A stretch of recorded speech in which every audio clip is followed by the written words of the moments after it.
Speculation around internal changes at Red Bull had been circulating throughout the Abu Dhabi weekend, with growing indications that the event could mark the final appearance of Helmut Marko in his long-standing role as motorsport advisor.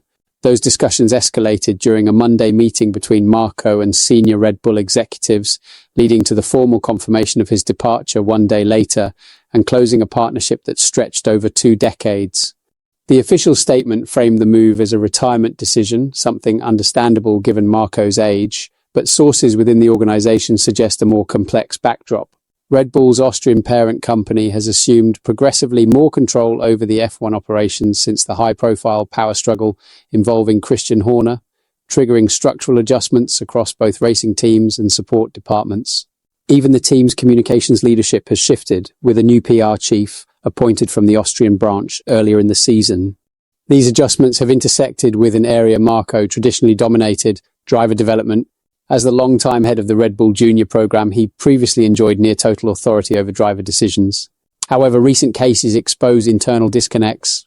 Marko publicly endorsed and attempted to advance Arvid Lindblad and, more controversially, Alex Dunn as prospects, but senior management was not aligned particularly regarding Dunn, whose performances in F2 failed to convince the board. When Red Bull declined to formalize Marko's recommendation, it represented a rare and symbolic defeat inside an area he once controlled exclusively. Compounding the issue was Marko's communication style.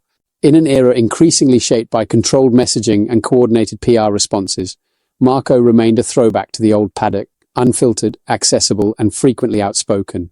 His comments often reached the media before the team was even aware of them, something that became harder for Red Bull to absorb as tensions increased. The most recent flashpoint came in Qatar, when Marko incorrectly asserted that Andrea Kimi Antonelli let Lando Norris through. The team felt compelled to issue a public apology, even as Max Verstappen insisted the situation did not justify internal reprimand. Against this backdrop, Marko admitted he would need to feel comfortable to continue a sign that the alignment between his autonomy and the team's evolving structure had eroded. The result, while impactful, was not entirely unexpected.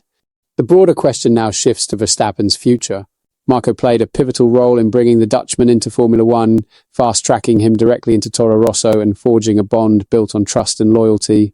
Verstappen has repeatedly defended Marko, famously saying during the 2024 Saudi Arabian GP that if Marko left, he would consider leaving as well. Even so, internal sources indicate that the situation today is more nuanced than that earlier crisis.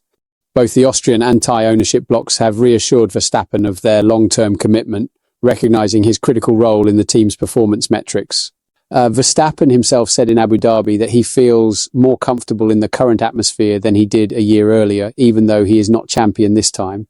However, his future remains tied to 2 major variables: Red Bull's competitiveness under the 2026 regulations and his personal stance on those rules. If the performance drops or the new era does not appeal to him, his management has been clear that alternative paths, including leaving the category, would be evaluated.